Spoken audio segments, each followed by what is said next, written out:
The bank app refreshed slower than usual. That irritated me more than the number. 14 charges. Same week.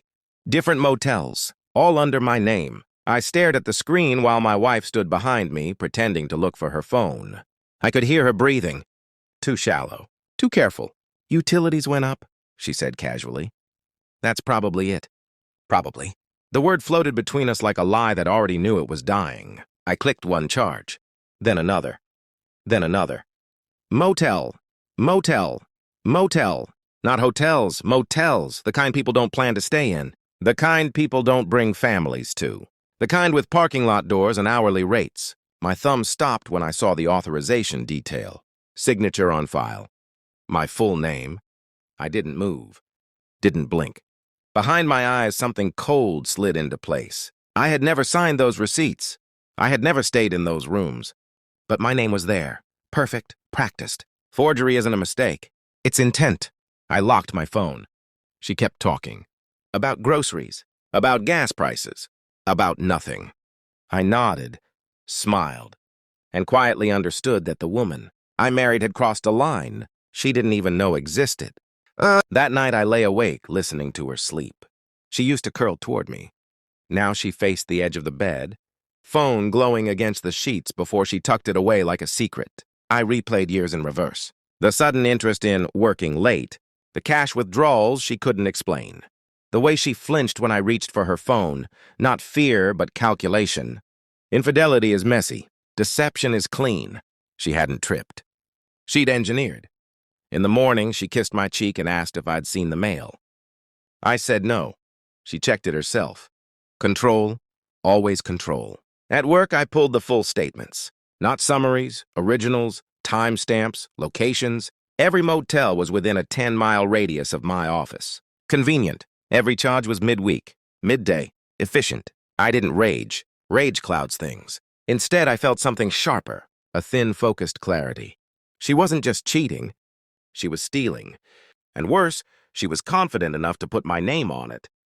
That meant she thought I was weak, distracted, predictable. I went home early that day and watched her from the doorway as she folded laundry. She hummed softly, peacefully. People always hum when they think they've won. I became observant. Not obvious. Never obvious. I noted patterns. Phone calls taken in the car. Texts deleted immediately. A new perfume she claimed was a sample. I pulled phone records. Not messages, metadata. Numbers don't lie even when people do. One number appeared before every motel charge. I didn't call it. Not yet. Instead, I hired a forensic accountant. Quietly, paid in cash. Forgery leaves trails. Pressure patterns. Signature inconsistencies. Intent markers. Meanwhile, I acted normal. I cooked dinner. Asked about her day. Touched her shoulder. Inside, I rehearsed outcomes. Divorce? Too simple. Confrontation? Too satisfying for her. No. I wanted truth. And leverage. The accountant called a week later. Your name was forged, he said. Repeatedly. Same hand, same angle. Same hesitation points. Hesitation. Even liars pause when crossing a line. I thanked him. Hung up. Then I requested surveillance footage from one motel. Claimed fraud investigation. They sent it. There she was. Walking in alone, leaving alone. Confidence in her stride. My name on the receipt. I didn't feel anger. I felt insulted. I waited until Sunday. Routine matters. It disarms people. She was drinking coffee when I placed the folder on the table.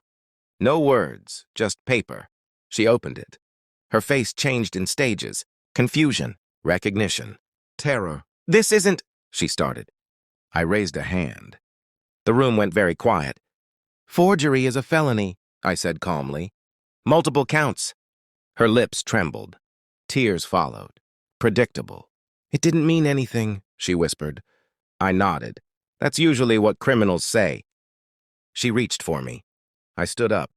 I already spoke to a lawyer, I continued. And an accountant. And the bank. Her shoulders collapsed. I didn't ask why. I didn't need to. The truth had already finished speaking. I didn't report her. Not yet. Instead, I filed first. Divorce. Asset freeze. Full financial disclosure. Forgery voided her claims. Infidelity strengthened mine.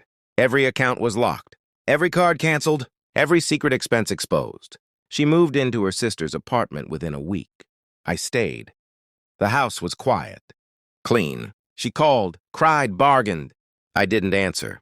When the settlement finalized, she received exactly what the law allowed, which was almost nothing. The rest came to me, not because I was cruel, because I was correct. Months later, I sat on a terrace overlooking snow-dusted mountains. Switzerland is very quiet in the morning. My phone buzzed. 71 missed calls. A family group chat.